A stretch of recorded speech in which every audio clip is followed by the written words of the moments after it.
എല്ലാവർക്കും നമ്മുടെ പുതിയ വീഡിയോയിലേക്ക് സ്വാഗതം. ഇന്നത്തെ നമ്മുടെ റെസിപ്പിയെ അരിയൊന്നും കുതിർക്കാതെ അതുപോലെ തന്നെ മാവരച്ച് ഒരുപാട് സമയം റെസ്റ്റ് ചെയ്യാനൊന്നും വെക്കാതെ തന്നെ നല്ല അടിപൊളി ടേസ്റ്റിൽ ചെയ്തിട്ട് എടുക്കാൻ പറ്റിയ ഒരു പാലപ്പവും അതിൻ്റെ കൂടെ തന്നെ നല്ല ടേസ്റ്റി ആയിട്ടുള്ള റെസ്റ്റോറൻറ്റ് സ്റ്റൈലിൽ ചിക്കൻ കുറുമയും കാണിക്കുന്നുണ്ട്. ഇത് രണ്ടും നല്ല അടിപൊളി ഒരു കോംബോ ആണ്. അപ്പം നമുക്ക് ഇതെങ്ങനെയാണ് തയ്യാറാക്കുന്നതെന്ന് ഒന്ന് കണ്ടു നോക്കാം. കൂടാതെ ഈ ഒരു വീഡിയോ കണ്ടുകൊണ്ടിരിക്കുന്ന സമയത്ത് നിങ്ങൾക്ക് ഇഷ്ടപ്പെടുവാണെങ്കിൽ മറക്കാതെ തന്നെ ആ ഒരു ലൈക്ക് ബട്ടണും കൂടി ഒന്ന് ക്ലിക്ക് ചെയ്യണേ. ചാനലൊന്ന് സബ്സ്ക്രൈബ് ചെയ്ത് സപ്പോർട്ടും കൂടി ചെയ്യുക. അപ്പോൾ അരിയൊന്നും കുതിർത്തെടുക്കാതെ വളരെ ഈസി ആയിട്ടുള്ള പാലപ്പം റെഡിയാക്കാൻ വേണ്ടിയിട്ട് നമുക്കിതിലേക്ക് വേണ്ടത് 1 കപ്പ് അളവിൽ വറുത്ത അരിപ്പൊടിയാണ്. ഞാനിപ്പോൾ ഇവിടെ എടുത്തിരിക്കുന്നത് പത്തിരിപ്പൊടിയാണ് കേട്ടോ. പാലപ്പത്തിനൊക്കെ വേണ്ടിയിട്ട് നമ്മൾ വറുത്ത അരിപ്പൊടി എടുക്കുമ്പോൾ നമ്മളിപ്പോൾ പാക്കറ്റ് അരിപ്പൊടിയൊക്കെയാണ് എടുക്കുന്നതെങ്കിൽ നല്ല അരിപ്പൊടി തന്നെ നോക്കിയിട്ട് വേണ്ടിട്ട് എടുക്കാൻ വേണ്ടിയിട്ട്. ഞാനിപ്പോൾ ഇവിടെ എടുത്തിരിക്കുന്നത് അജ്മിയുടെ സ്പെഷ്യൽ പത്തിരിപ്പൊടി എന്ന് പറഞ്ഞാൽ നമുക്ക് പാക്കറ്റിൽ വാങ്ങിക്കാൻ കിട്ടുന്ന ഒരു പൊടിയാണ് കേട്ടോ. അത് വെച്ച് ചെയ്യുമ്പോൾ എനിക്ക് നല്ല അപ്പം കിട്ടാറുണ്ട്. അല്ലെങ്കിൽ നമ്മൾ വീട്ടിൽ പൊടിച്ചിട്ടെടുത്ത് വറുത്തിട്ടുള്ള അരിപ്പൊടിയാണെങ്കിൽ അതെടുത്താലും മതി. 250 ml കപ്പിൽ 1 കപ്പ് അളവിൽ പത്തിരിപ്പൊടിയാണ് കേട്ടോ ഞാനിപ്പോൾ ഇതിലേക്ക് ഇട്ട് കൊടുത്തിരിക്കുന്നത്. നമ്മൾ അരിപ്പൊടി അളന്നിട്ടെടുത്ത് അതേ കപ്പിൽ തന്നെ 1 കപ്പ് വെള്ളം കൂടി ചേർത്ത് കൊടുത്ത് നന്നായിട്ട് ഇതുപോലെ മിക്സ് ചെയ്തിട്ട് എടുക്കുക. അപ്പോൾ ഇതുണ്ടല്ലോ, ഒട്ടും തന്നെ കട്ടകളില്ലാതെ ഇതുപോലെ നന്നായിട്ട് ഞാനൊന്ന് മിക്സ് ചെയ്തെടുത്തിട്ടുണ്ട്. ഇത് നമുക്കൊന്ന് മാറ്റി വെക്കാം. ഇനി നമുക്ക് ഇതുപോലൊരു പാനിലേക്ക് 1/4 കപ്പ് അളവിൽ വറുത്ത ഒരു അരിപ്പൊടി തന്നെ ഇട്ട് കൊടുക്കാം. ഇതിലേക്ക് ഞാനൊരു 3/4 കപ്പ് അളവിൽ വെള്ളം കൂടി ഒഴിച്ചു കൊടുക്കുകയാണ്. എന്നിട്ട് നന്നായിട്ട് ഇതുപോലെ മിക്സ് ചെയ്ത് കൊടുക്കുക, ഒട്ടും തന്നെ കട്ടകളില്ലാതെ.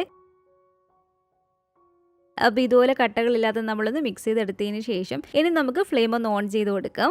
എന്നിട്ട് നന്നായിട്ട് തീ കുറച്ച് വെച്ച് കൊടുത്തിട്ട് നമുക്കൊന്ന് കുറുക്കിയിട്ട് എടുക്കണം. എങ്ങനെ നമ്മൾ കപ്പി കാച്ചാൻ വേണ്ടിയിട്ടാണ് കേട്ടോ ചെയ്യുന്നത്.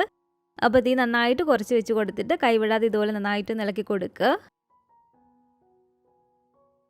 അപ്പോൾ ഇതുണ്ടല്ലേ, കൈവിടാതെ ഇളക്കി കൊടുത്ത് ഈ ഒരു പരിപാടി നമുക്കൊന്ന് കുറുകി കിട്ടണം കേട്ടോ. ഇതുപോലെ ഒന്ന് കുറുകി വന്നാലും നമുക്ക് ഫ്ലെയിം അങ്ങ് ഓഫ് ചെയ്ത് കൊടുത്ത് ഇത് വേറൊരു പാത്രത്തിലേക്ക് മാറ്റി കൊടുക്കാം. അതിൻ്റെ ഒരു ചൂടൊന്ന് ആറാൻ വേണ്ടിയിട്ട് നമ്മൾ ആദ്യം തന്നെ മിക്സ് ചെയ്ത് വെച്ചിരുന്ന ഒരു അരിപ്പൊടിയില്ലേ, ആ ഒരു അരിപ്പൊടി നമുക്ക് ഈ ഒരു മിക്സിയുടെ ജാറിലേക്ക് ഒഴിച്ചു കൊടുക്കാം.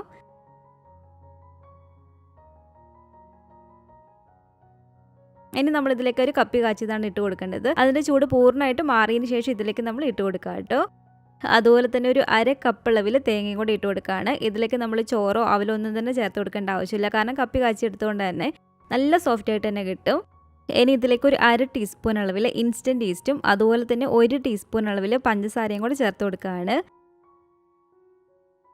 1 ടീസ്പൂൺ അളവിൽ വെളിച്ചെണ്ണയും കൂടെ ഒഴിച്ചു കൊടുത്തതിന് ശേഷം ഇനി നമുക്ക് ഇതിലേക്ക് ആവശ്യത്തിനുള്ള വെള്ളം ഒഴിച്ചു കൊടുക്കാം. വെള്ളം നമ്മൾ ഒഴിച്ചു കൊടുക്കുമ്പോൾ ആദ്യം കുറച്ച് ഒഴിച്ചു കൊടുത്ത് നോക്കുക. നമ്മുടെ പാലപ്പത്തിന്റെ മാവ് അത്യാവശ്യം തിക്കായിട്ടാണ് ഇരിക്കുന്നത്. എന്നാൽ ഒരുപാട് കട്ടി കൂടാനും പാടില്ല, ഒരുപാട് ലൂസായി പോവുകയും ചെയ്യരുത്. ആദ്യം ഞാനൊരു 1/2 കപ്പ് അളവിൽ വെള്ളമാണ് കേട്ടോ ഇതിലേക്ക് ഒഴിച്ചു കൊടുക്കുന്നത്. എന്നിട്ട് നമുക്ക് നന്നായിട്ട് ഇതൊന്ന് അരച്ചെടുത്തിട്ട് വരാം. ഇത് കണ്ടില്ലേ, ഇതുപോലെ നല്ല ഫൈനായിട്ട് ഞാനൊന്ന് അരച്ചെടുത്തിട്ടുണ്ട്. ഇതിപ്പോൾ കുറച്ചൊരു തിക്കായിട്ടാണ് ഇരിക്കുന്നത്. ഇതിലേക്ക് ഒരു 2 ടേബിൾ സ്പൂണും കൂടി വെള്ളം ഒഴിച്ചു കൊടുത്തിട്ടുണ്ട്. അപ്പോൾ ഒരു 2 ടേബിൾ സ്പൂൺ അളവിൽ വെള്ളം കൂടി ഒഴിച്ചു കൊടുത്ത് നന്നായിട്ടൊന്ന് മിക്സ് ചെയ്തെടുത്തിട്ടുണ്ട്. ഇതിപ്പോൾ കറക്റ്റ് ഒരു പാകമായിട്ടുണ്ട്. ഇതുണ്ടല്ലോ, ഈ ഒരു കട്ടിക്ക് വേണം നമ്മുടെ പാലപ്പത്തിനുള്ള ഒരു മാവിരിക്കാൻ വേണ്ടിയിട്ട്. ഇതിൽ ഒരുപാട് കട്ടി കൂടാനും പാടില്ല, ഇതിൽ ഒരുപാട് ലൂസായി പോവുകയും ചെയ്യരുത്. ഇതിന് നമുക്ക് വേറൊരു പാത്രത്തിലേക്ക് ഇതുപോലെ ഒഴിച്ചു കൊടുക്കാം. ഇതിലേക്ക് ഞാൻ ഇപ്പം തന്നെ ഉപ്പിട്ട് കൊടുക്കുകയാണ് കേട്ടോ, കാരണം ഒരുപാട് മാവില്ലല്ലോ, കുറച്ച് മാവേ ഉള്ളൂ. അതുകൊണ്ട് ഇപ്പം തന്നെ ഞാൻ ഇതിലേക്ക് ഉപ്പിട്ട് കൊടുക്കുകയാണ്. അപ്പോൾ ആവശ്യത്തിനുള്ള ഉപ്പും കൂടി ഇട്ട് കൊടുത്തിട്ട് നമുക്കിതൊന്ന് മിക്സ് ചെയ്തിട്ട് എടുക്കാം. ഇതുപോലെ നന്നായിട്ട് മിക്സ് ചെയ്തതിന് ശേഷം ഒരു മൂടി വെച്ച് അടച്ചു വെച്ച് കൊടുത്തിട്ട് 1 മണിക്കൂറിനുള്ളിൽ തന്നെ നമുക്ക് നന്നായിട്ട് പൊങ്ങി വരും. അതുപോലെ തണുപ്പുള്ള സ്ഥലങ്ങളൊക്കെ ആണെങ്കിൽ മാത്രമേ 1 മണിക്കൂറിൽ കൂടുതൽ സമയം എടുക്കത്തുള്ളൂ. അത്യാവശ്യം ചൂടുള്ള ഒരു കാലാവസ്ഥയാണെങ്കിൽ തന്നെ 1 മണിക്കൂർ മതി കേട്ടോ നമുക്കിതൊന്ന് പൊങ്ങി കിട്ടാൻ വേണ്ടിയിട്ട്. അപ്പോൾ ഇതുണ്ടല്ലോ, എനിക്കിപ്പോൾ ഇവിടെ കറക്റ്റ് 1-1.25 മണിക്കൂറൊക്കെ ആയപ്പോഴത്തേക്കും തന്നെ നന്നായിട്ടൊന്ന് പൊങ്ങി കിട്ടിയിട്ടുണ്ട്. ഇവിടെ ഇപ്പോൾ ചെറിയൊരു തണുപ്പ് പോലെ ഉണ്ട്, എങ്കിൽ പോലും അത്രയും സമയത്തിനുള്ളിൽ നന്നായിട്ട് നമുക്കൊന്ന് പൊങ്ങി കിട്ടിയിട്ടുണ്ട്. ഇനി നമ്മളിത് ഒരുപാടിട്ടും ഇളക്കണ്ട കേട്ടോ. ഈ ഒരു പതഞ്ഞിരിക്കുന്ന ഒരു മാവ് തന്നെ നമുക്ക് ഒരു അപ്പച്ചട്ടിയിലേക്ക് ഒഴിച്ചു കൊടുക്കാം. നമ്മൾ ഉപ്പൊക്കെ ഇട്ട് വെച്ചിരുന്നതാണ്. അപ്പോൾ ഈ ഒരു സമയത്ത് ഇതിൻ്റെ ഉപ്പ് നോക്കിയിട്ട് കുറവുണ്ടെങ്കിൽ ചേർത്ത് കൊടുക്കുക.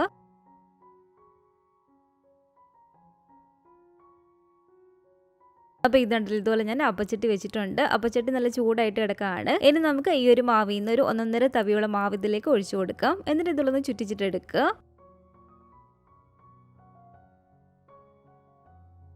ഇതുപോലെ ചെറിയ ചെറിയ ബബിൾസ് വന്ന് കഴിയുമ്പോഴത്തേക്കും നമുക്കിത് അടച്ചു വെച്ച് കൊടുത്തിട്ട് ഒരുപാട് സമയം തുടക്കത്തിൽ വെന്ത് വരാൻ പെട്ടെന്ന് തന്നെ നമുക്ക് വെന്ത് കിട്ടും.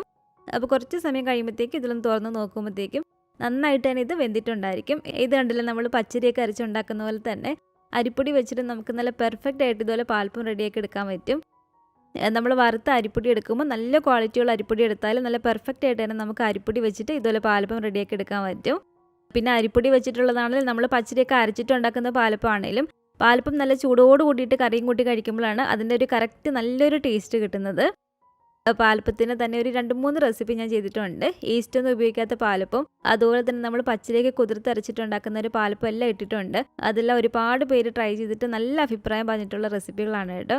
അപ്പോൾ അതിൻ്റെ രണ്ടിൻ്റെ ലിങ്ക് ഞാൻ ഡിസ്ക്രിപ്ഷൻ ബോക്സിൽ കൊടുത്തേക്കാം. ഇത് നമ്മുടെ വളരെ ഈസി ആയിട്ടുള്ള പാലപ്പത്തിൻ്റെ റെസിപ്പി. ഇത് നല്ല അടിപൊളി ടേസ്റ്റാണ് കേട്ടോ. നല്ല ചൂടോട് കൂടിയിട്ട് നല്ല കറിയും കൂട്ടി കഴിക്കാൻ അടിപൊളിയാണ് ഈ ഒരു പാലപ്പം. തണുത്താലും കുഴപ്പമൊന്നുമില്ല, പക്ഷെ നല്ല ചൂടോട് കൂടിയിട്ടാണെങ്കിലും നമുക്ക് കറി പോലും ആവശ്യമില്ല.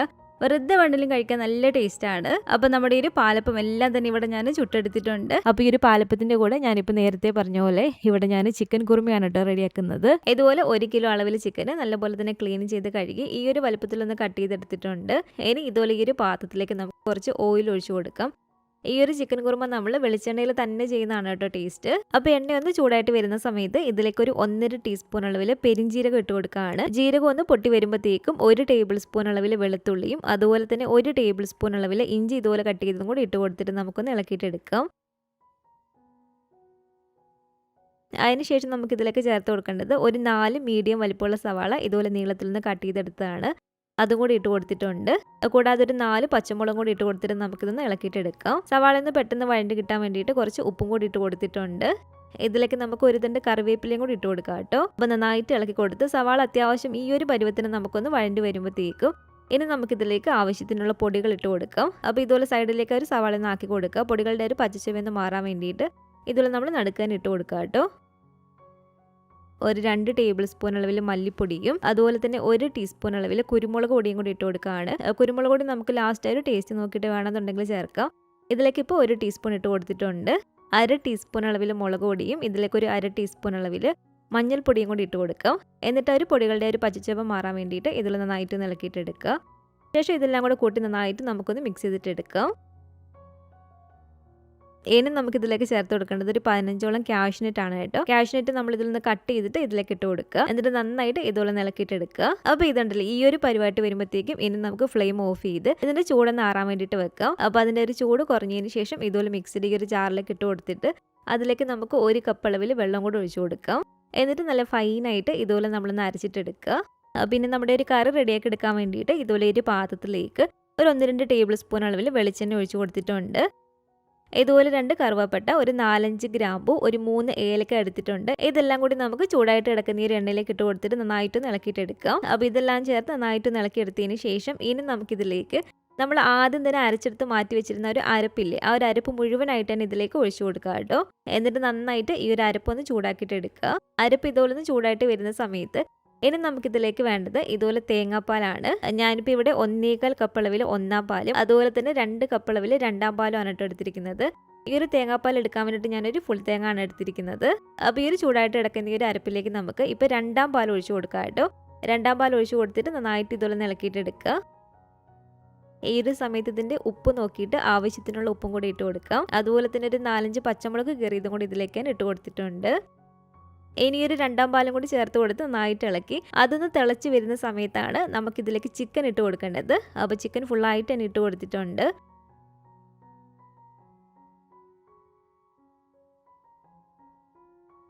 ഒരു ടേബിൾ സ്പൂൺ അളവിൽ മല്ലിയിലയും കൂടി ഞാൻ ഇതുപോലെ ചെറുതായിട്ട് അരിഞ്ഞത് ഇട്ട് കൊടുത്തിട്ടുണ്ട് കേട്ടോ. ആ ഒരു ചിക്കനും മല്ലിയിലും എല്ലാം ചേർത്ത് നന്നായിട്ടൊന്ന് ഇളക്കിയതിന് ശേഷം ഇനി നമ്മൾ തീ കുറച്ച് വെച്ച് കൊടുത്തിട്ട് ഈ ഒരു ചിക്കൻ നമുക്കൊന്ന് കുക്ക് ചെയ്തിട്ട് എടുക്കാം. ഒരു 15 to 20 മിനിറ്റ് മാത്രം നമ്മളൊന്ന് കുക്ക് ചെയ്തെടുത്താൽ മതി. ഇത്രയും സമയം നമ്മൾ തുടർച്ചയായിട്ട് ഈ മൂടി വെച്ച് അടച്ചു വെച്ച് കൊടുക്കരുത്, അടിയിൽ പിടിക്കും. ഇടയ്ക്കിടയ്ക്ക് നമ്മൾ ഇതുപോലെ തുറന്നൊന്ന് ഇളക്കി കൊടുക്കണം.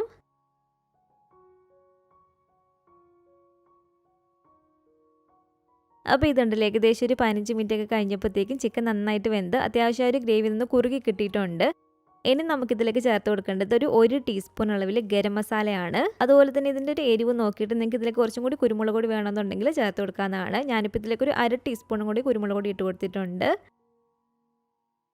അപ്പോൾ ഇതുണ്ടല്ലോ ചിക്കനൊക്കെ നന്നായിട്ട് വെന്ത് ഈ ഒരു പരിവായിട്ട് വരുമ്പോഴത്തേക്കാണ് കേട്ടോ ഇനി നമ്മൾ 1-ാം പാൽ ഒഴിച്ചു കൊടുക്കേണ്ടത്. 1-ാം പാൽ നമ്മൾ ഇതുപോലെ ഒഴിച്ചു കൊടുത്തതിന് ശേഷം ഇനി ഇതങ്ങ് തിളപ്പിക്കരുത്. ഇതുപോലെ കൈവിടാതെ നന്നായിട്ട് ഇളക്കി കൊടുത്ത് അതൊന്ന് ചൂടാക്കി എടുക്കാൻ മാത്രമേ ചെയ്യാവുള്ളൂ. അപ്പോൾ 1-ാം പാലും കൂടി ചേർത്ത് കൊടുത്ത് നന്നായിട്ട് ഞാനത് ചൂടാക്കി എടുത്തിട്ടുണ്ട്. ഇനി നമുക്ക് ഫ്ലെയിം അങ്ങ് ഓഫ് ചെയ്ത് കൊടുത്തേക്കാം. ഈ ഒരു സമയത്ത് ഇതിൻ്റെ ഉപ്പൊക്കെ നോക്കിയിട്ട് ആവശ്യമുണ്ടെങ്കിൽ ചേർത്ത് കൊടുക്കേണ്ടതാണ്. ഇതിലിപ്പോൾ ഉപ്പൊക്കെ കറക്റ്റാണ് കേട്ടോ.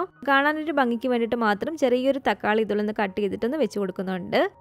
അത് നിങ്ങൾക്ക് താല്പര്യം ഉണ്ടെങ്കിൽ മാത്രം വെച്ച് കൊടുത്താൽ മതി. അതുപോലെ തന്നെ കുറച്ച് മല്ലിയിലയും കൂടെ നമുക്ക് ഇതിൻ്റെ മുകളിലേക്ക് ഇട്ട് കൊടുക്കാം. ഇനി നിങ്ങൾക്ക് ഈ ഒരു സമയത്ത് ഇതിൻ്റെ മുകളിലേക്ക് വേണമെങ്കിൽ ഒരു 1/2 ടേബിൾ സ്പൂണൊക്കെ പച്ച വെളിച്ചെണ്ണ ഒഴിച്ച് കൊടുക്കാം. അല്ലെങ്കിൽ എണ്ണയും കറിവേപ്പിലൊക്കെ ഒന്ന് ചൂടാക്കിയിട്ട് വേണമെങ്കിൽ നമുക്ക് ഇതിലേക്ക് ഇട്ട് കൊടുക്കാം. ഞാനത് ചൂടാക്കിയിട്ടാണ് ഇട്ട് കൊടുക്കുന്നത്. ഇതുപോലൊരു പാത്രത്തിലേക്ക് കുറച്ച് വെളിച്ചെണ്ണ ഒഴിച്ച് കൊടുത്തിട്ടുണ്ട്. അപ്പോൾ കുറച്ച് കാഷ്നട്ട് ഇട്ട് കൊടുത്തൊന്ന് ഫ്രൈ ചെയ്തിട്ടെടുക്കുകയാണ്. ഒന്ന് ഗാർണിഷ് ചെയ്യാൻ വേണ്ടിയിട്ട് മാത്രം. അപ്പോൾ അതൊന്ന് ഫ്രൈ ആക്കി എടുത്തിട്ടുണ്ട്. ഇനി ഇതിലേക്ക് ഒരു 2-3 പച്ചമുളകും അതുപോലെ കുറച്ച് കറിവേപ്പിലയും കൂടി ഇട്ട് കൊടുത്തിട്ട് നമുക്കൊന്ന് മൂപ്പിച്ചിട്ടെടുക്കാം. അതിനുശേഷം ഇതിന്റെ മുകളിലേക്ക് നമുക്ക് ഇതുപോലെ ഒഴിച്ചു കൊടുക്കാനാണ്. കാഷ്നട്ടൊക്കെ നമ്മൾ ഇതുപോലെ ഫ്രൈ ചെയ്തിട്ടെടുത്തത് സെർവ് ചെയ്യുന്ന ഒരു സമയത്ത് മാത്രം ഒന്ന് ഇട്ട് കൊടുക്കാൻ വേണ്ടിയിട്ടാണ് കേട്ടോ. അപ്പോൾ ഇൻസ്റ്റന്റ് ആയിട്ടുള്ള നമ്മുടെ ഒരു പാലപ്പവും ചിക്കൻ കുറുമയും ഇതുപോലെ നിങ്ങളൊന്ന് ട്രൈ ചെയ്ത് നോക്കുക. നല്ല അടിപൊളി ടേസ്റ്റ് ആണ്. ഉണ്ടാക്കി നോക്കിയിട്ട് നിങ്ങളുടെ അഭിപ്രായങ്ങളൊക്കെ മറക്കാതെ തന്നെ നമ്മുടെ കമന്റ് ബോക്സിൽ ഒന്ന് വന്ന് അറിയിക്കണേ. അതുപോലെ തന്നെ ഈ ഒരു വീഡിയോ ഇഷ്ടപ്പെട്ടെങ്കിൽ മറക്കാതെ തന്നെ ആ ഒരു ലൈക്ക് ബട്ടണും കൂടി ഒന്ന് ക്ലിക്ക് ചെയ്യുക. നിങ്ങളുടെ ഫാമിലിയും ഫ്രണ്ട്സും ഒക്കെ ആയിട്ട് നമ്മുടെ ഈ ഒരു വീഡിയോ ഒന്ന് ഷെയർ ചെയ്ത് കൊടുക്കുക.